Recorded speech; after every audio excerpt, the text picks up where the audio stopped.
The haunting wail of a hungry infant pierced the night, echoing through the dilapidated one-room cabin as Hannah Allen clutched her baby daughter to her chest, tears streaming down her hollow cheeks. Outside, the merciless Wyoming winter of 1878 howled with the same desperate intensity as the child in her arms. "Hush now, little Sarah," Hannah whispered, her voice cracking with exhaustion. "Mama's here." But her soothing words couldn't fill the baby's empty stomach, and Hannah's own body had nothing left to give. 3 days since her milk had dried up, 3 days of watching her child grow weaker, 3 days of feeling like she was failing at the one thing that mattered most. Hannah had been abandoned first by her husband, who'd left 6 months ago with promises to return with fortune from the gold fields of Montana. Then by the neighbors who deemed her situation too scandalous to associate with. And finally, by her own body, which could no longer nourish her child. The meager supplies from her husband's last paycheck had dwindled to nothing, and pride had kept her from begging until now. The wind rattled the loose window frames of the cabin she'd once been so proud to call home. When Thomas had brought her here to Belmont after their wedding 2 years ago, the small Wyoming settlement had seemed full of promise. Now it represented nothing but bitter disappointment. Sarah's crying intensified, tiny fists balling up against her mother's chest in frustration. Hannah rocked back and forth on the edge of her bed, the only piece of furniture besides a small table and 2 chairs that remained after she'd sold everything else of value. "Please, God," she prayed, her voice barely audible above her daughter's cries, "send us help." As if in answer to her desperate plea, a knock sounded at the door, 3 sharp raps that startled Hannah from her grief. She froze, clutching Sarah tighter. Nobody had come to her door in weeks, not since the pastor's wife had stopped by with that pitying look and a basket that hadn't lasted long. The knock came again, more insistent this time. "Mrs. Allen? Are you in there?" The voice was deep, male, and vaguely familiar. Hannah hesitated, fear mingling with desperate hope. She rose shakily to her feet and crossed to the door, Sarah still wailing against her shoulder. Her trembling fingers worked the latch, and she pulled the door open just enough to peer through the gap. The man on her porch stood tall against the backdrop of swirling snow, his broad shoulders dusted white. The brim of his hat was pulled low against the wind, but she recognized him immediately. Blake Lawson, the rancher whose property bordered the northern edge of town. She'd seen him in church and at the general store, though they'd never exchanged more than polite nods. "Mr. Lawson." Hannah's voice came out thin and uncertain. The man removed his hat, revealing wind-reddened cheeks and kind eyes that widened slightly at the sight of her. Hannah knew she must look a fright, hair unwashed, dress hanging loose on her frame after months of eating less than she should. "Mrs. Allen," he said, his voice softening. "I was riding back from a delivery when I heard." He paused, glancing at the crying infant. "May I come in for a moment?" Hannah hesitated, acutely aware of how improper it was to invite a man into her home with no one else present. But Sarah's cries and the biting cold made propriety seem like a luxury she could no longer afford. "Please," she said, stepping back to allow him entry. Blake Lawson ducked through the doorway, bringing with him a gust of cold air and the earthy scent of leather and horses. Hannah noticed he carried a small burlap sack, which he set carefully on the table. "Forgive the intrusion, madam," he said, standing awkwardly in the center of her small home. His eyes took in the barren cupboards, the cold fireplace, and the single candle burning low. His expression changed subtly, but he offered no comment on her obvious poverty. Sarah's cries had momentarily subsided to hiccuping whimpers at the presence of a stranger, but now she began wailing again with renewed vigor. Hannah bounced her gently, embarrassment flooding her cheeks. "She's hungry," Hannah admitted, her voice barely audible. "And I can't." The words stuck in her throat, the admission of her failure as a mother too painful to voice. Blake Lawson's expression softened with understanding. Without a word, he moved to the cold fireplace and knelt, reaching for the kindling and logs stacked nearby. "You sit, Mrs. Allen," he said gently. "Let me get this fire going for you." Hannah sank gratefully into one of the chairs, watching as Blake efficiently arranged the wood and struck a match. Within minutes, a small flame caught and began to grow. The man moved with surprising grace for someone so large, his hands confident and capable. When the fire was crackling steadily, he turned his attention to the sack he'd brought. From it, he produced a small jar of milk, some dried meat, a loaf of bread, and a few potatoes. "I was bringing these supplies back for my ranch hands," he explained, placing the items on the table. "But it sounds like you have greater need." Fresh tears sprang to Hannah's eyes as she stared at the food's simple fare that looked like a king's feast to her hungry eyes. Her pride warred with her desperation, but Sarah's cries tipped the balance. "I can't accept charity," she managed, though her eyes never left the jar of milk. Blake's gaze was steady, respectful.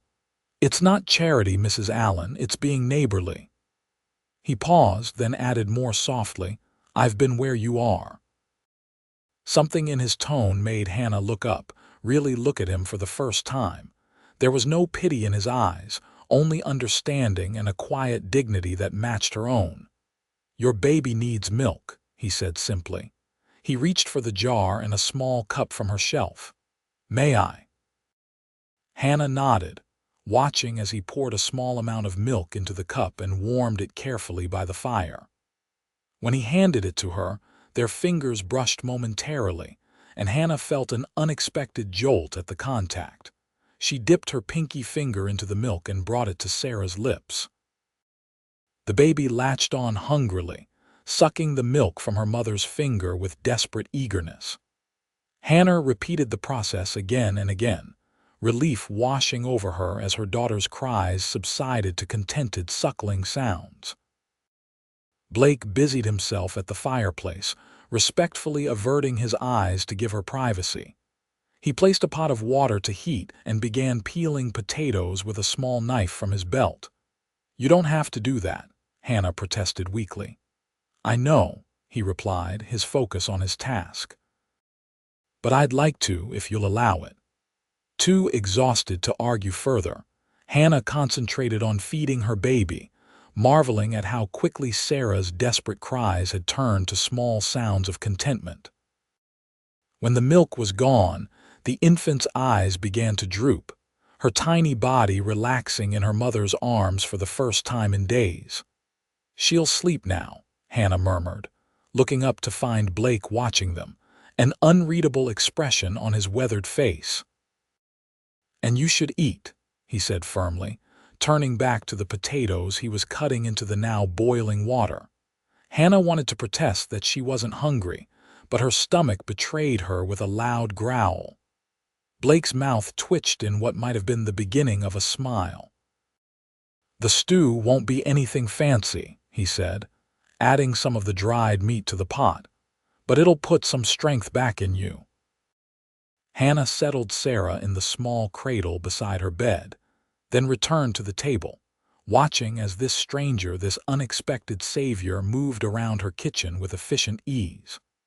The small cabin was already warmer, the fire casting a golden glow that softened the harsh realities of her situation. "Why are you doing this?" she asked finally. The question had been burning in her mind since he'd appeared at her door. Blake paused in his work, considering her for a long moment before answering. "When I was a boy," he said, his voice low and measured, "my father died suddenly. Left my mother with 5 children and not enough food to go around." He resumed slicing the bread, his movements precise. "A stranger stopped by our farm one day, fed us, chopped wood, fixed our roof, never asked for payment, never came back. He looked up, meeting her eyes directly. Sometimes folks just need a helping hand to get through the worst times. Hannah swallowed hard against the emotion rising in her throat. I don't know how I'll repay you. You won't, he said simply. That's not how this works. He served her a bowl of the simple stew, and Hannah forced herself to eat slowly despite her gnawing hunger. The food was plain but hearty, warming her from the inside out. Blake ate his own portion standing by the fire, maintaining a respectful distance.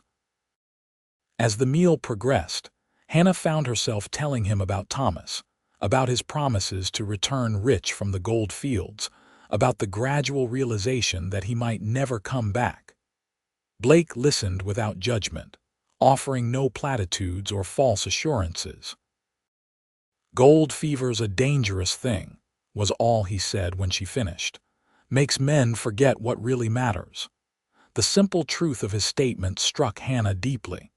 She'd never thought of it that way before. That Thomas's abandonment reflected his failings, not her own. As the evening wore on, Blake stoked the fire and prepared to leave. He'd filled her woodbox, left enough food for several days, and promised to return with more milk for Sarah. Standing at the door, hat in hand, he seemed suddenly hesitant, almost shy. "Mrs. Allen," he began, then corrected himself. "Hannah, if I may, your baby cried for milk you didn't have." His voice was gentle but firm. "You'll eat before dawn, I promise, and tomorrow and the day after, until you can manage on your own." Hannah's throat tightened with unshed tears. "Why would you make such a promise to a stranger?" His eyes, warm and steady, held hers. "Because no one should face hunger alone. Not you, not your baby." He settled his hat back on his head. "I'll be back tomorrow evening. Lock your door behind me." And then he was gone, disappearing into the swirling snow like some winter apparition. Hannah stood at the window long after his figure had vanished, watching the darkness, wondering if she'd imagined the entire encounter. But the warmth in her belly, the wood in the box, and her peacefully sleeping daughter were proof that Blake Lawson was very real indeed. For the first time in months, Hannah went to sleep with hope in her heart. True to his word, Blake returned the next evening with more supplies: milk, eggs, flour, and a chicken ready for cooking. Hannah was embarrassed to find herself watching the window all afternoon, anticipating his arrival with a fluttering in her stomach that had nothing to do with hunger. This time, she insisted on cooking for him, though her pantry was still meager. They shared a simple meal of chicken and dumplings, and Hannah found herself smiling for the first time in months as Blake told stories of the antics of his ranch hands and the stubborn cattle they tended. "You have quite a spread from what I hear," Hannah said, pouring him a second cup of coffee. Blake nodded, his expression thoughtful. 500 acres and nearly 200 head of cattle. Started with just 10 acres and 5 cows when I came here 12 years ago." "You built it all yourself?" Hannah couldn't hide her admiration. "With these 2 hands," he confirmed, his smile revealing a dimple in his right cheek that transformed his serious face. "Though I can't take all the credit. Had good men working alongside me and more than my share of luck." "You're being modest," Hannah said, bouncing Sarah on her knee. The baby had taken to Blake immediately, staring at him with fascinated eyes whenever he was near. "Everyone in town speaks highly of the Lawson Ranch." A shadow crossed Blake's face. "Not everyone, I'd wager." At Hannah's questioning look, he elaborated. "There are those who think I've gotten too big for my britches. The Mercantile Bank in particular would like to see me fail." "Why?" Hannah asked, genuinely curious. "Because I won't sell to the railroad," Blake explained. "They want my land for the new line they're planning. Offering good money too, but—" he shrugged his broad shoulders. "That land is more than property to me, it's a legacy." Hannah nodded, understanding all too well the value of a place to call one's own. What will you do?" "Hold my ground," he said simply. "The railroad can find another route." His determination reminded Hannah of her own resolve to make it through these difficult times. Maybe that's why she felt such an unexpected kinship with this quiet, strong man. As the days passed, Blake's visits became a regular occurrence. He always brought supplies: milk for Sarah, food for Hannah, and wood for the fire. But increasingly, Hannah found herself looking forward not to what he brought, but to his company itself. She learned that he was 32 years old, had come west from Pennsylvania after the war, and had never married. He spoke little of his time as a soldier, but Hannah sensed it had marked him deeply. There was a watchfulness about him, a readiness that never quite disappeared even in moments of laughter. For his part, Blake seemed to genuinely enjoy spending time with Hannah and Sarah. He would often arrive just as dusk was falling, staying long enough to share a meal and help put Sarah to bed. The baby had taken to reaching for him whenever he entered the cabin, her tiny face lighting up with joy at the sight of him. "She has good taste in men," Hannah joked one evening, then blushed furiously at her own forwardness. Blake's eyes crinkled at the corners. "Takes after her mother, then," he said softly, and the air between them seemed suddenly charged with something neither was ready to name.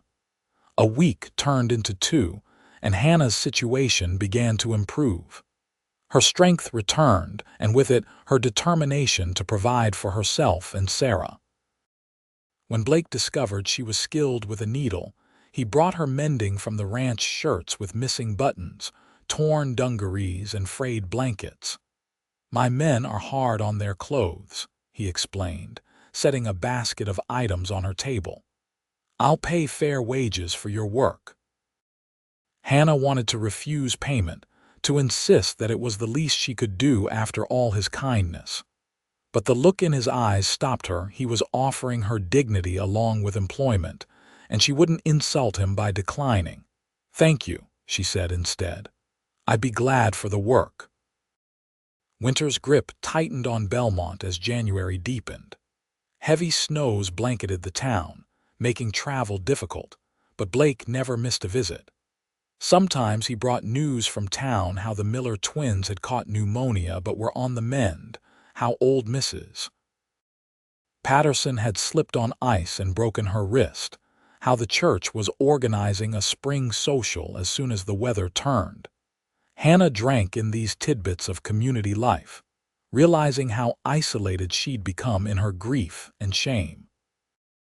She hadn't set foot in town since before Christmas, too proud to face the pitying stares and whispered comments about her absent husband.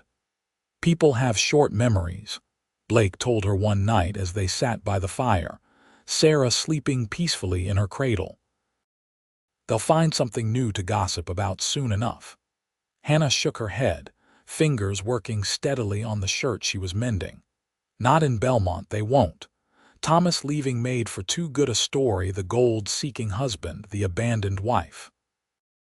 She stabbed her needle through the fabric with unnecessary force. "I can just imagine what they're saying now that you're calling regularly." Blake was silent for a long moment, the firelight casting shadows across his thoughtful face. "Does that trouble you?" he asked finally. "What people might say about my visits?" The question hung between them, laden with unspoken meaning. Hannah's hand stilled in her lap as she considered her answer carefully. "It should," she admitted. "Any respectable widow or abandoned wife, whatever I am, should be concerned with appearances." She looked up, meeting his steady gaze. "But I find I care less about what others think these days and more about what I know to be true." "And what is that truth, Hannah?" Blake's voice was low, almost a whisper. Hannah took a deep breath. "That you saved us when no one else would. That Sarah and I would not have survived without your kindness." She hesitated, then added softly, "That your visits have become the brightest part of my days." The confession cost her dearly. She had never been one to expose her heart so plainly. But something about Blake Lawson made honesty feel like the only possible choice. A slow smile spread across his face, transforming his serious features. "They're the brightest part of mine as well," he said simply. That night marked a shift in their relationship. Nothing overtly changed. Blake still maintained a respectful distance, never presuming or overstepping bounds. But there was a new openness between them, an acknowledgement of feelings growing beyond mere friendship or charity. As January gave way to February, Hannah's circumstances continued to improve. Word of her skillful needlework spread through Blake's ranch hands to their wives and then to town, bringing a steady stream of mending and sewing work. Blake helped her set fair prices, and soon she was earning enough to buy her own supplies without relying solely on his generosity. Sarah thrived under their combined care, growing plumper and more alert each day. She had begun to reach for objects, to coo and babble, developments that filled Hannah with joy and relief. The worst seemed behind them, until the day Thomas Allen returned. He arrived without warning on a bitter February afternoon, just as Hannah was finishing a batch of mending for Mrs. Peterson, the blacksmith's wife. The knock at her door was different from Blake's familiar rap, more hesitant, less assured. When Hannah opened the door, the man standing on her threshold was almost unrecognizable.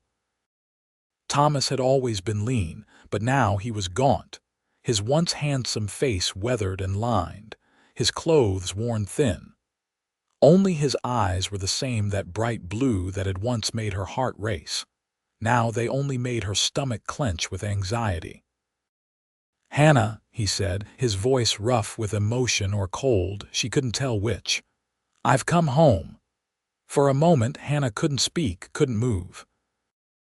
This moment had played out in her dreams for months, first as a desperate hope, then as a bitter fantasy where she turned him away with scathing words. But the reality was neither of those things. She felt nothing but a dull surprise, as if a stranger had appeared claiming some connection to her. "Thomas," she finally managed, "I didn't expect to see you again." He flinched at her flat tone but pressed on. "May I come in? It's freezing out here." Hannah stepped back wordlessly, allowing him entry into the home they had once shared. Thomas looked around with obvious surprise at the well-stocked woodbox, the bubbling pot on the stove, the neat pile of mending on the table. "You're doing well," he observed, something like disappointment in his voice. "We survived," Hannah corrected him. "No thanks to you." Thomas removed his hat, turning it nervously in his hands. "I know I have a lot to explain, a lot to make up for, but I'm back now and I want to try again, be a family again." His eyes moved to the cradle where Sarah napped. "She's grown so much." "Children tend to do that over 8 months," Hannah said, unable to keep the bitterness from her voice. "Especially when their fathers abandon them for gold fever." Thomas winced. "I deserve that. I deserve worse." He stepped toward her imploringly. "But Hannah, I never stopped loving you. Never stopped thinking about you and the baby. I was just lost for a while." Hannah looked at this man, this stranger who wore her husband's face, and tried to reconcile him with the young man she had married with such hope. She had loved him once, desperately. Had built dreams around him, had believed in their future together. "Where have you been all this time?" she asked, keeping her voice level. Thomas launched into a tale of hardship in the gold fields, of initial small successes followed by crushing failures, of working odd jobs to earn passage back to Wyoming. He spoke of sleeping under open skies, of near starvation, of the humiliation of returning empty-handed. "But I realized something important," he concluded earnestly. "Gold, money, none of it matters without family. You and Sarah are my real treasure." The words were pretty, Hannah had to admit, the kind that might have melted her heart months ago. but now they rang hollow, practiced, like lines from a melodrama at the town hall. "You left us with almost nothing," she said quietly. "We nearly starved this winter. Sarah almost died." Thomas blanched. "I didn't know it was that bad." "I thought you had friends, the church. People turn away when a woman is abandoned," Hannah cut in. "They assume there must be a reason the husband left. They whisper rather than help." Shame crossed Thomas's face. "I'm so sorry, Hannah, more sorry than I can say." He reached for her hand, but she pulled away. "Please give me another chance. I'm your husband, Sarah's father." The words hung in the air between them, undeniably true yet somehow empty of meaning. Hannah looked at him, really looked, and realized with a sudden clarity that she felt nothing for this man anymore. No love, no hate, not even anger, just a profound indifference. "You can sleep in the barn tonight," she said finally. "It's too late for you to head back to town. We'll talk more tomorrow." Relief washed over Thomas's face. "Thank you, Hannah. You won't regret it." But as she watched him head toward the small barn, Hannah already wondered if she would. Blake arrived as usual that evening, his arms full of supplies, unaware of the day's developments. Hannah met him at the door, her face tense with worry. "What is it?" he asked immediately, setting down his parcels. "Is Sarah ill?" Hannah shook her head, glancing toward the barn. "Thomas came back today." Blake went very still, his expression unreadable. "I see," he said after a moment, his voice carefully neutral. "That's unexpected for all of us," Hannah agreed. An awkward silence fell between them, heavy with unspoken feelings. Blake finally broke it, picking up his parcels again. "I should go then. You'll want privacy too. Sort things out with your husband." The word husband seemed to cause him physical pain, and Hannah found herself reaching for his arm to stop him. "Please don't go," she said softly. She stopped, unsure how to express what she was feeling. "I need a friend right now." Blake's expression softened. "You have one, Hannah, always." He hesitated, then asked, "Does he know about my help these past weeks?" "Not yet," Hannah admitted. "I haven't told him much of anything." They moved inside, where Sarah greeted Blake with her usual delight, reaching for him from her cradle with happy gurgles. He lifted her with practiced ease, his large hands gentle as he cradled her close. "Hello, little miss," he murmured, and Hannah's heart constricted at the tenderness in his voice, the easy affection between this man and her daughter. As if summoned by the domestic scene, the door opened and Thomas stepped in, stomping snow from his boots. He froze at the sight of the tall rancher holding his daughter. "Who the hell are you?" Thomas demanded, his friendly facade from earlier nowhere in evidence. Blake turned calmly, passing Sarah back to Hannah before facing Thomas squarely. "Blake Lawson," he said evenly.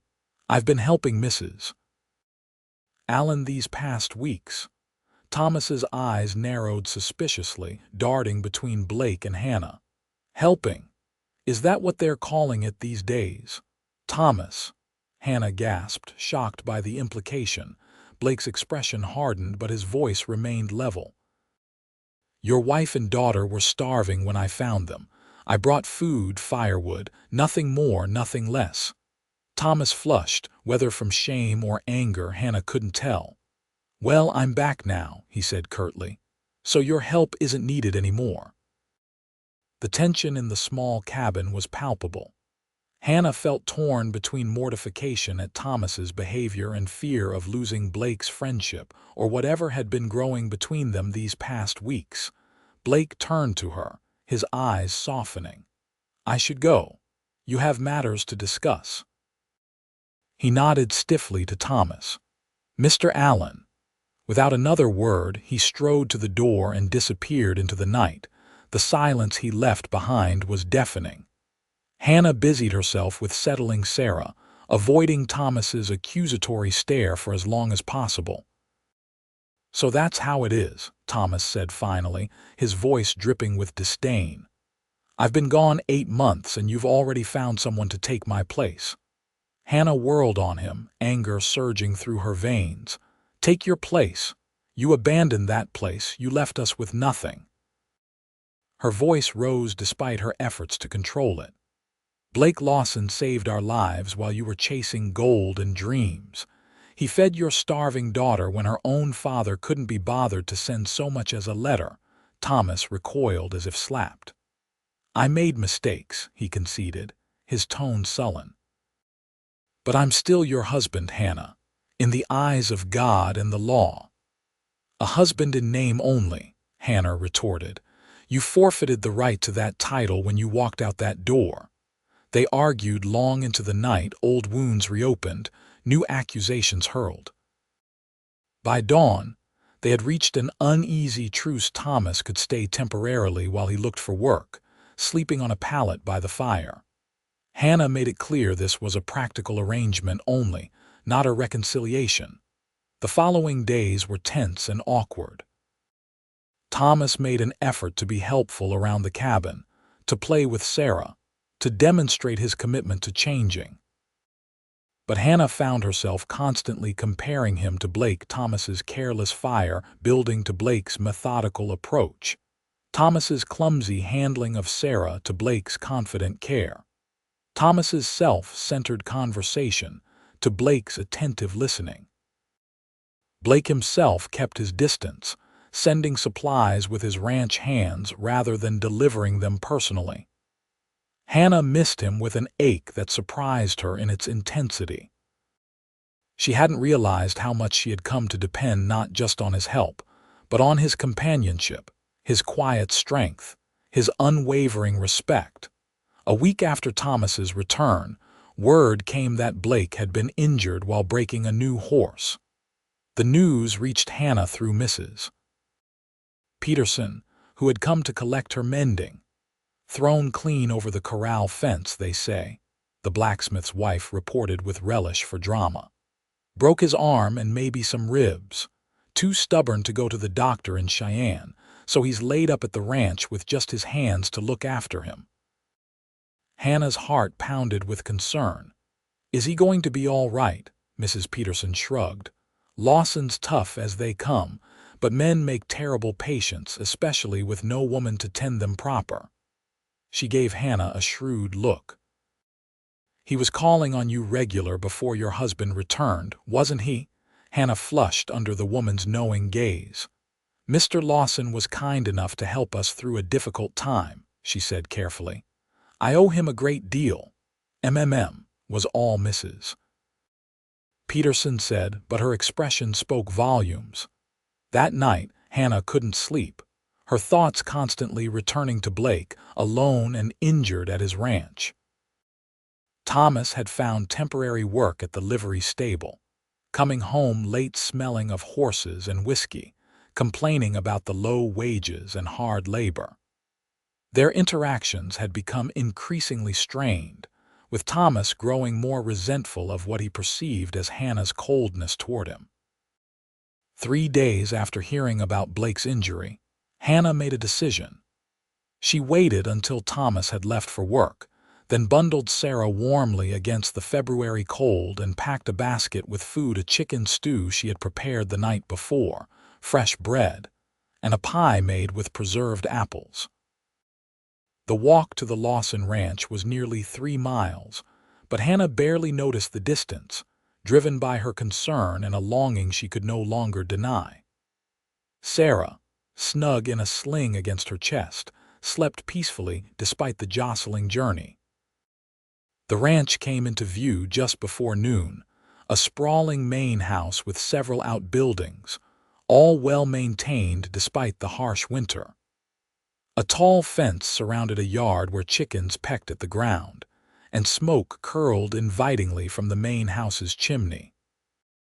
Hannah hesitated at the gate, suddenly uncertain. What if Blake didn't want to see her? What if he resented her for staying with Thomas?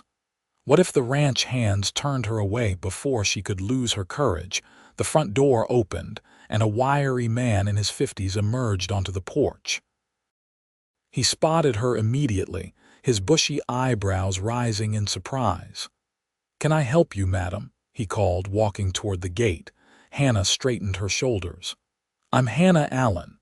I've come to see Mr. Lawson, if that's possible. I heard he was injured." Recognition dawned on the man's weathered face. "Mrs. Allen, of course. I'm Jim Cooper, Mr. Lawson's foreman."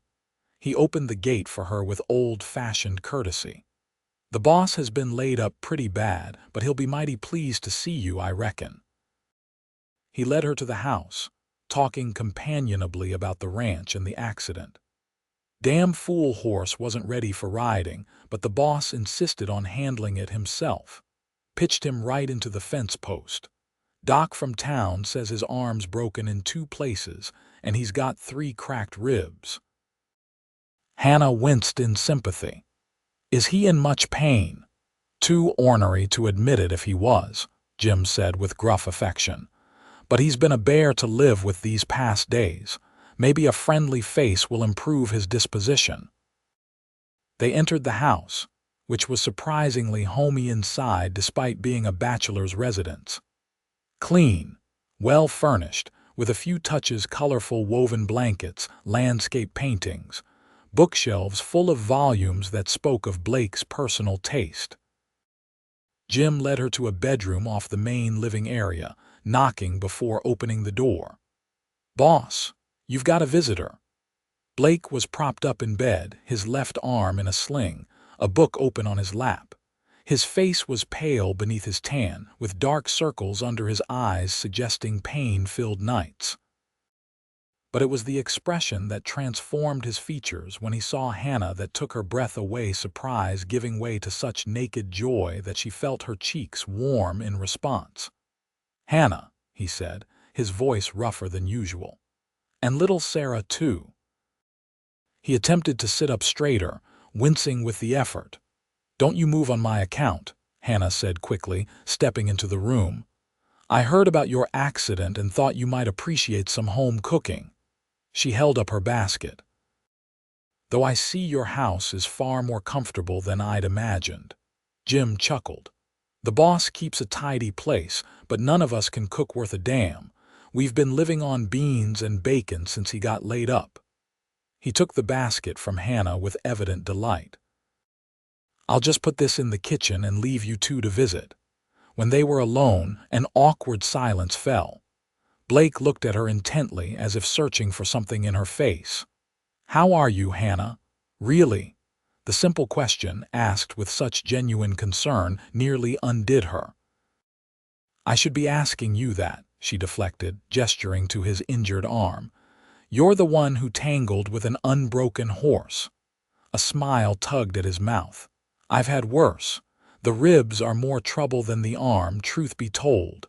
His expression grew serious again. "Thomas is still at your place." Hannah nodded, settling into a chair beside the bed with Sarah in her lap. The baby immediately reached toward Blake, babbling excitedly at the sight of him. "He's found work at the livery," Hannah said. "It's difficult, having him back." She hesitated, then added softly, "I've missed your visits." Blake's eyes warmed. "I've missed giving them." He looked down at his injured arm with frustration. "Though I wouldn't be much help to you like this anyway." "It was never just about the help, Blake." The admission slipped out before Hannah could think better of it. His gaze shot up to meet hers, intense and questioning. "No." Hannah felt a flush rising up her neck, but she didn't look away. "No, it was about the company, the conversations. The way you looked at Sarah, like she was precious beyond words. The way you looked at me, like I was still worth something even when I felt worthless." Blake's expression softened. "You could never be worthless, Hannah Allen. Not to me." The moment stretched between them, heavy with feeling neither dared to name outright. It was Sarah who broke the tension, lunging forward from Hannah's lap with such determination that Hannah nearly lost her grip. Blake chuckled, holding out his good arm. "May I?" Hannah carefully settled Sarah beside him on the bed, where the baby immediately began exploring the blanket with curious fingers. occasionally patting Blake's chest with affectionate little slaps that made him wince despite his smile. They talked for nearly an hour about his injury, about the ranch, about town gossip, about everything except what was truly on their minds. When Sarah began to fuss, signaling her hunger, Hannah reluctantly rose to leave. "I should get her home for her nap," she said, gathering the baby into her arms. "I've left your stew in the kitchen. Make sure you eat it while it's hot." Blake caught her hand as she turned to go. "Hannah." His voice was low, urgent. "Whatever happens with Thomas, know that you always have a place here. You and Sarah both." The words hung between them, an offer without pressure, a promise without demands. Hannah squeezed his hand gently. "Thank you," she whispered, and left before she could say more. The walk home gave Hannah time to think, to sort through the tangled emotions in her heart. By the time she reached her cabin, a decision had crystallized in her mind with surprising clarity. Thomas returned that evening, tired and dirty from his day's work. He barely greeted Hannah before complaining about his aching back and demanding dinner. As she silently served him the simple meal she'd prepared, Hannah observed him with new eyes, this man who had once been the center of her world, now a stranger with familiar features. "I went to see Blake Lawson today," she said abruptly, setting down her fork. Thomas's head jerked up, his expression darkening. "What for?" "He was injured breaking a horse. I brought him food." Hannah met his gaze steadily. "He's a friend, Thomas. The only real friend I had when things were at their worst." "Friend?" Thomas scoffed. "Men like Lawson don't befriend pretty young women out of the goodness of their hearts." "Don't judge him by your standards," Hannah shot back. "He never once overstepped bounds of propriety, never asked for anything in return for his help." Thomas pushed his plate away with a clatter. "So you're defending him now? Perfect Blake Lawson, the noble rancher." His voice dripped with sarcasm. "Let me guess, he's rich too, isn't he?" "That's what this is really about." Hannah stared at him, momentarily speechless at the unfairness of the accusation. When she found her voice, it was steady with conviction. "This is about character, Thomas, about reliability, about putting others before yourself." She stood, hands flat on the table. "Blake Lawson showed me what a real man looks like, someone who keeps his promises, who thinks of others' needs before his own, who faces challenges head-on instead of running away." Thomas flushed an angry red. "So that's it. You've fallen for him." "You're my wife, Hannah, in name only," she repeated her words from days earlier, "and I'm beginning to think that should change." Thomas stared at her, shock replacing anger. "What are you saying?" Hannah took a deep breath. "I'm saying that I don't love you anymore, Thomas. Maybe I should give it more time, maybe these feelings would change if you stayed and proved yourself. But the truth is, I don't want to try. When you left, you broke something in me that can't be mended." "This is about Lawson, isn't it?" Thomas's voice had turned ugly. "You've been carrying on with him behind my back. This is about us," Hannah said firmly. "About the fact that we don't belong together anymore, if we ever did. You need to leave, Thomas, for good this time." Their argument escalated, with Thomas alternately pleading and threatening. At one point he knocked over a chair in his frustration, startling Sarah into frightened tears. Seeing her daughter's fear was the final straw for Hannah. "Get out," she said, her voice deadly quiet. "Get out now, or I'll go to the sheriff." Thomas looked from his crying daughter to his resolute wife, and something in him seemed to deflate. Without another word, he grabbed his coat and stalked out into the night. Hannah stood trembling in the aftermath, holding Sarah close, murmuring reassurances. She had no illusions that this was the end of the matter. Thomas would be back, perhaps when he'd had time to think, perhaps when he'd had too much to drink. But she would be ready. She would not waver again. That night she barred the door and kept a kitchen knife close at hand, just in case.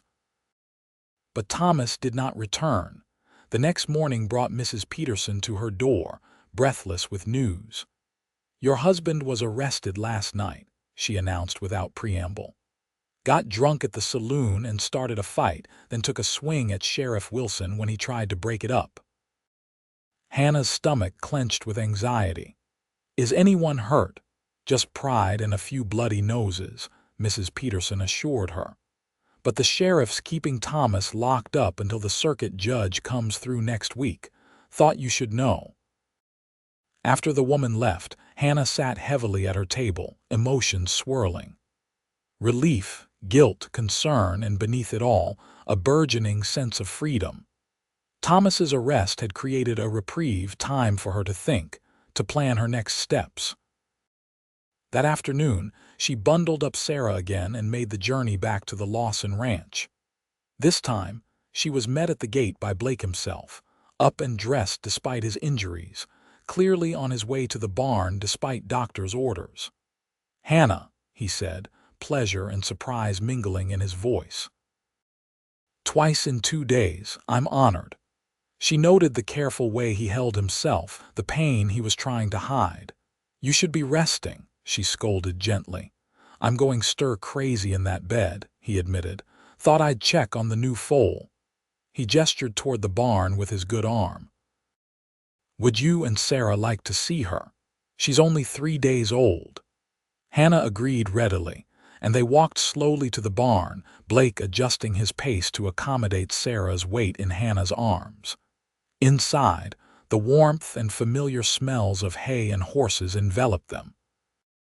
Blake led them to a stall where a beautiful chestnut mare stood protectively over a wobbly-legged foal. "She's lovely," Hannah breathed, watching the foal nurse from its mother. "Like her dam," Blake agreed, but when Hannah glanced up, she found him watching her, not the horses. The air between them seemed to thicken, charged with unspoken feelings. Hannah broke the silence first. "Thomas was arrested last night," she said quietly, "for fighting and assaulting the sheriff." Blake's expression registered surprise, then concern. "Are you all right?" "Did he hurt you before that?" "No," Hannah assured him. "He was angry when he left, but he didn't lay a hand on either of us." Blake nodded, relief evident in the relaxing of his shoulders. "What will happen now?" "The judge comes next week. I don't know what will happen then." Hannah shifted Sarah to her other hip. "But I told Thomas it's over between us, for good this time." Blake was silent for a long moment, his eyes searching hers. "Are you sure that's what you want?" "Yes," Hannah said without hesitation. "I've never been more certain of anything. Whatever feelings I had for him died during those long months alone." She paused, gathering her courage, and in their place something else has grown. Blake's breath caught audibly. "Hannah, I know it's too soon," she rushed on. "I know there are complications. I'm still legally married. You're injured. There's Sarah to consider. But I needed you to know that what I feel for you is real, and it's not born of gratitude or desperation." Blake closed the distance between them, his good hand coming up to touch her cheek with infinite gentleness. "What I feel for you has nothing to do with your circumstances or mine," he said softly. "It would be the same if you were the wealthiest woman in Wyoming or if I was a penniless cowhand." Hannah leaned into his touch, eyes closing briefly at the warmth of his palm against her skin. "What do we do now?" she whispered. Blake's expression was resolute. "We proceed honorably. You speak to the judge when he comes through, explain your situation. I'll speak to Reverend Collins about the proper way to handle this. And in the meantime—" He smiled, his thumb brushing lightly over her cheekbone. "In the meantime, I'll court you properly, Hannah Allen, if you'll allow it." Hannah smiled, warmth spreading through her chest. "I'd like that very much." The sound of someone clearing their throat made them step apart. Jim stood in the barn doorway, his expression apologetic. "Sorry to interrupt, boss, but there's a problem with the north fence. Looks like someone cut it deliberately." Blake's face hardened. "The railroad men again," Can't say for sure, but seems likely, Jim confirmed. Blake turned back to Hannah, regret in his eyes. I need to see to this. Of course, she said, understanding. We should head back anyway. It's getting late. Blake insisted on having Jim drive Hannah and Sarah home in the wagon, despite her protests that she could walk. As Jim helped her up to the seat, Blake approached with something in his hand. For Sarah, he said, offering a small wooden horse beautifully carved. I've been working on it one-handed to pass the time. Hannah took it with a touched smile. She'll love it, thank you. Their eyes held for a moment longer than necessary. A silent communication of feeling still too new, too precious to express fully in words. Then Hannah was being driven away, looking back to see Blake standing tall despite his injuries, watching until they turned out of sight. The following days brought significant changes to Hannah's life. Word of her separation from Thomas spread quickly through Belmont, bringing a mixed response from the townsfolk. Some, like Mrs. Peterson and the Reverend's wife, rallied to her support, bringing small gifts for Sarah and offering kind words. Others were more judgmental, whispering behind fans at church or falling silent when she entered the general store. Hannah found she cared less about their opinions than she would have months earlier. Her focus remained on Sarah, on her sewing work which continued to increase, and on Blake's regular visits. True to his word, he courted her with old-fashioned propriety always in daylight, never staying past sunset, bringing small, thoughtful gifts for both her and Sarah. Thomas remained in jail, refusing to see Hannah when she attempted to visit. According to Sheriff Wilson, he was sullen and bitter, blaming everyone but himself for his circumstances. Hannah felt a strange mixture of pity and detachment when she thought of him now, like viewing a chapter of her life that had been firmly closed. The circuit judge arrived as scheduled, a stern-faced man named Judge Harmon with a reputation for fairness. Hannah requested a private meeting, which he granted after court proceedings one afternoon. With trembling hands but a steady voice, she laid out her situation: Thomas's abandonment, her near starvation with Sarah, Blake's assistance, and Thomas's volatile return. The judge listened without interruption, his weathered face betraying no emotion. When she finished, he removed his spectacles and polished them thoughtfully. Mrs. Allen, the law takes marriage vows seriously, he said finally. But it also recognizes that there are circumstances under which those vows may be broken by the actions of one party. Hope flickered in Hannah's chest as the judge continued. Abandonment is grounds for divorce in Wyoming territory, particularly when it involves a child's welfare. Your husband's subsequent behavior, the drinking, fighting, threatening manner, further strengthens your case. He replaced his spectacles. I'll need written testimonies from reliable witnesses to confirm your account, and there will be a waiting period. But I see no reason why a divorce should not be granted in due course. Relief washed over Hannah so strongly that tears sprang to her eyes. Thank you, Your Honor, she managed.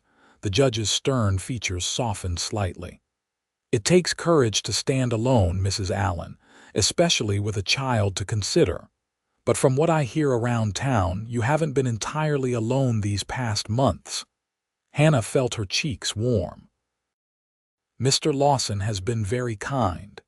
He has a reputation as a man of character, the judge acknowledged, though I understand he's having his own troubles with the railroad interests. This was news to Hannah. What do you mean? The judge looked surprised. You haven't heard. There's talk of the railroad using eminent domain to claim a portion of his land. There's to be a hearing next month in Cheyenne. Hannah left the judge's office with a mixture of emotions: relief about her own situation, concern about Blake's. She found him waiting for her outside the courthouse, his injured arm still in a sling but otherwise looking more like himself, The color returned to his face. "How did it go?" he asked anxiously. Hannah shared the judge's encouragement about her divorce prospects, then asked about the railroad situation. Blake's expression darkened. "It's true," he admitted. "They're trying to take 200 acres of my best grazing land for their new spur line." His jaw tightened. "Land that's been in my family since my father first claimed it. Land men died defending during the war." "Can they really do that?" Hannah asked, dismayed. "Legally, possibly. They're claiming necessity for the public good." Blake's good hand clenched into a fist. "But I won't give up without a fight. I've hired a lawyer in Cheyenne, and we're preparing our case." The weeks that followed were busy for them both. Hannah gathered statements from Mrs. Peterson, Reverend Collins, and others who could attest to Thomas's abandonment and her subsequent hardships. Blake traveled to Cheyenne twice to meet with his lawyer, each time returning more determined to preserve his land. Thomas was sentenced to 60 days for assaulting the sheriff, a development that gave Hannah breathing space to proceed with her divorce petition without his interference. With the judge's preliminary approval and the witness statements, the legal process was set in motion, though it would be months before finalized. Spring arrived with surprising suddenness, melting the snow and turning the Wyoming landscape a tentative green.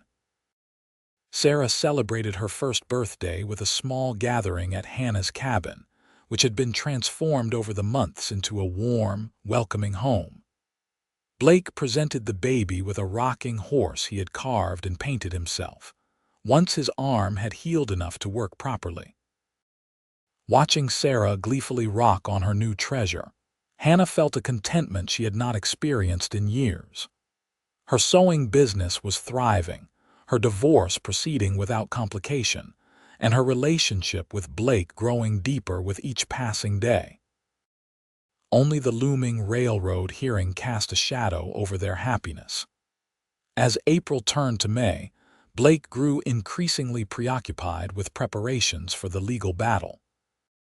Hannah supported him however she could, helping him organize documents, listening as he rehearsed arguments, offering reassurance when doubt crept into his voice late in the evening. The hearing was scheduled for mid-May in Cheyenne. Blake asked Hannah to accompany him, an invitation she accepted despite her trepidation about leaving Sarah for the first time. Mrs. Peterson readily agreed to care for the baby during their 3-day absence. "She'll be perfectly fine," the blacksmith's wife assured Hannah. "And it'll do you good to get away, even if it's just to Cheyenne for a railroad hearing." The journey to Cheyenne took a full day by stagecoach, the rough roads making conversation difficult. Blake spent much of the trip reviewing notes with his lawyer, Mr. Abernathy, a serious young man with spectacles and a determined set to his jaw. They arrived in Cheyenne late that evening, dusty and tired. Blake had arranged separate rooms for Hannah and himself at a respectable hotel near the courthouse, with Mr. Abernathy staying nearby. After a quiet dinner, they retired early, the tension of the upcoming hearing hanging over them. The next morning dawned bright and clear. Hannah chose her best dress, a simple blue cotton she had recently completed, and arranged her hair with special care. She wanted to present a dignified appearance, to be a credit to Blake in this important matter. The courthouse was imposing, its high ceilings and polished woodwork designed to intimidate. The hearing room was already half full when they arrived, mostly men in suits representing railroad interests. Blake's jaw tightened at the sight, but he led Hannah to seats near the front with a reassuring hand at her back. The proceedings began promptly at 10 o'clock, with 3 commissioners presiding. The railroad's lawyers presented their case first smooth. Well-rehearsed arguments about progress, economic necessity, and the greater good. They displayed maps showing how Blake's land provided the most direct route for their new line, arguing that any alternative would add significant cost and delay to a project vital for Wyoming's development. When Blake's turn came, he spoke with a quiet passion that commanded attention. He talked about his family's history on the land, about the natural springs that made it uniquely valuable for cattle, about the wildlife that would be disrupted by a railroad cutting through. He presented alternative routes that would bypass his property entirely, challenging the railroad's claims of necessity. The hearing stretched into the afternoon, with expert witnesses called by both sides. Hannah watched Blake carefully, noting the strain in his shoulders, the tightening around his eyes as the railroad lawyers attempted to portray him as an obstacle to progress, a selfish landowner hindering the territory's growth. During a brief recess, she found him standing alone by a window, his expression troubled.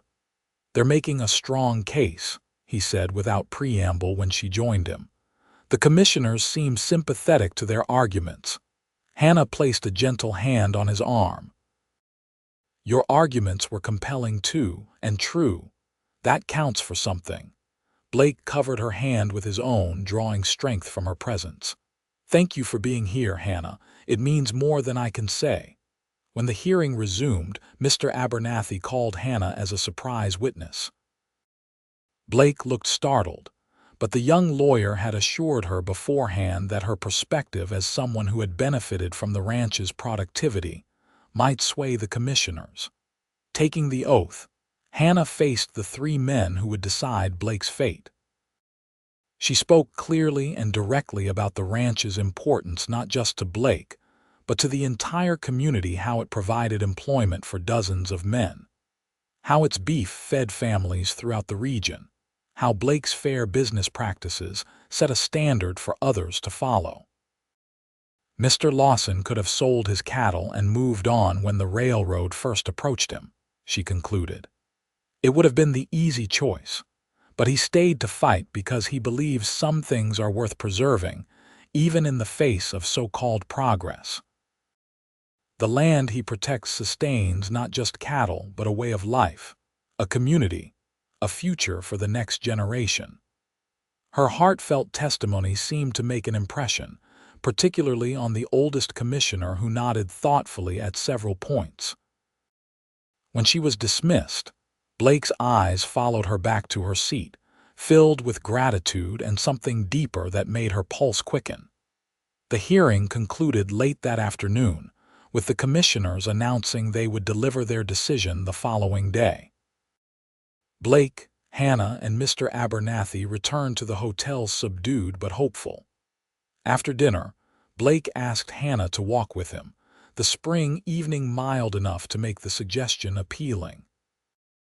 They strolled through Cheyenne's streets in comfortable silence, until Blake led her to a small park where benches overlooked a modest garden just coming into bloom. "Whatever happens tomorrow," he said as they sat side by side, "I want you to know how much your support has meant to me these past months." Hannah turned to face him, struck by the earnestness in his expression. "You've supported me from the beginning, Blake. It's only fair I return the favor." He shook his head, taking her hand between both of his. "It's more than that, and you know it." His eyes, warm in the fading light, held hers. "I love you, Hannah. I think I have since that first night when you opened your door to me, proud even in your desperation." The declaration, though not entirely unexpected after months of growing closeness, still took Hannah's breath away. "Blake, you don't need to say anything," he assured her quickly. "I know your divorce isn't final. I know there's Sarah to consider. I know it may be too soon." Hannah silenced him by placing her fingers gently against his lips. "I love you too," she said simply. "I have for longer than I've been willing to admit to myself." Joy transformed his features, erasing the worry lines from the day's proceedings. Slowly, giving her every chance to pull away, he leaned forward until his lips met hers in a kiss that was both gentle and profoundly moving, a promise, a beginning, a coming home. When they parted, Hannah rested her forehead against his, feeling a happiness that seemed almost too intense to bear. "Whatever happens tomorrow," she whispered, "we'll face it together." The next morning they returned to the courthouse hand in hand, a united front regardless of the outcome. The commissioners delivered their ruling with formal gravity. While recognizing the railroad's interests, they could not justify taking Blake's land when other viable routes existed. The eminent domain petition was denied. Blake's relief was palpable, his handshake firm as he thanked Mr. Abernathy for his excellent representation. The railroad lawyers departed with sour expressions, already discussing appeals and alternative strategies, but for now, the victory was Blake's. They celebrated quietly that evening and returned to Belmont the following day, both eager to share the good news and to see Sarah again. The baby greeted them with excited babbling and reaching arms, having weathered her first separation from her mother remarkably well, according to Mrs. Peterson. Summer blossomed across Wyoming, bringing long days of sunshine and occasional spectacular thunderstorms that replenished the land. Hannah's divorce was finalized in late June, the document arriving by post with Judge Harmon's official seal. She felt a curious mixture of sadness and liberation as she traced the formal language that ended her marriage to Thomas, but any regrets were eclipsed by the future taking shape before her. Thomas himself was released from jail in early July. He stopped by Hannah's cabin once, stone-cold sober and uncharacteristically subdued. He asked to see Sarah, a request Hannah granted with cautious supervision. The meeting was awkward but peaceful, with Thomas eventually admitting that he was heading to California for a fresh start. "I wasn't ready to be a husband or father," he told Hannah as he prepared to leave. "Maybe I never will be, but you deserve someone who is." His eyes flickered briefly to the carved wooden horse displayed prominently on the mantel. "Someone like Lawson, I reckon." It was as close to a blessing as Thomas Allen would ever give, and Hannah accepted it with quiet dignity. They parted without rancor, the chapter of their life together finally and truly closed. 2 weeks later, on a perfect summer evening with the sun setting gold and crimson over the mountains, Blake asked Hannah to marry him. They were at his ranch, sitting on the porch after dinner, watching Sarah toddle determinedly after a butterfly in the yard. "I don't have a fancy ring or pretty speech prepared," he admitted, taking her hand in his. "Just a promise that I will love you and Sarah until my dying day, that I'll work every hour God grants me to make you both happy, that I'll never abandon you no matter what challenges come."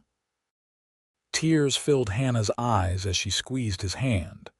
"That's the only promise I need," she whispered. "Yes, Blake, yes, with all my heart." They were married in August in Belmont's small church, with what seemed like the entire town in attendance. Sarah, resplendent in a new dress Hannah had sewn for the occasion, was passed among adoring ranch hands and townsfolk throughout the celebration. As husband and wife, they returned to the Lawson ranch, now their shared home. Blake had prepared a special surprise, a nursery for Sarah adjoining their bedroom, painted yellow and furnished with a beautiful crib he had crafted himself. "Room for more little ones too, when the time comes," he told Hannah with a meaningful smile that made her blush and laugh at once. That night, as they lay together in the quiet darkness of their bedroom, Hannah reflected on the journey that had brought them to this moment, from desperate hunger to abundant love, from isolation to family, from hopelessness to joy. "What are you thinking?" Blake murmured, his fingers tracing gentle patterns on her bare shoulder. Hannah turned in his arms to face him, her heart full to overflowing. "I was thinking about the night we met, how Sarah cried for milk I didn't have, how you promised we would eat before dawn." Blake nodded, remembering. "I've never forgotten how brave you were that night, how determined to survive. "You kept your promise," Hannah said softly, "and every promise since." "And I always will," he vowed, drawing her closer. As they drifted toward sleep in each other's arms, Hannah knew with absolute certainty that this was where she belonged, that from the moment Blake Lawson had appeared at her door that winter night, they had been moving toward this shared future, this family, this love that would sustain them through whatever life might bring. 2 years later, Hannah stood on the porch of their ranch house, watching Blake teaching Sarah to ride her first pony, a gentle old mare specially chosen for a 4-year-old beginner. Their son, Thomas Blake, named partly in forgiveness of the past and partly in honor of his father, slept peacefully in her arms, just 3 months old and already showing signs of having his father's quiet strength. The ranch had prospered under Blake's careful management, expanding to include adjacent lands purchased from neighbors wanting to retire. The railroad had eventually built their spur line 5 miles to the south, and Blake had negotiated favorable shipping rates that benefited all local ranchers. Hannah's sewing business had evolved into a small shop in town, operated 3 days a week with the help of a young widow she had hired. The rest of her time was devoted to her family and the ranch, a balance that brought her deep satisfaction. Sarah's delighted laugh rang out as Blake led the pony in a circle, his hands steady on the reins, his eyes never leaving his daughter's face. Hannah smiled, remembering how frightened and alone she had once felt, how close to despair. "Look, Mama," Sarah called, waving proudly from her perch. "I'm riding like Papa." "I see you, sweetheart," Hannah called back. "You're doing wonderfully." Blake looked up then, catching Hannah's eye across the yard. The love in his gaze was as powerful as it had been that first night, when her baby cried for milk she didn't have, and he had promised they would eat before dawn. He had kept that promise, and everyone since. And together, they had built a life richer than either could have imagined, one nourished not just by food but by faith, commitment, and a love that had begun in her darkest hour, and now illuminated every day of their shared journey.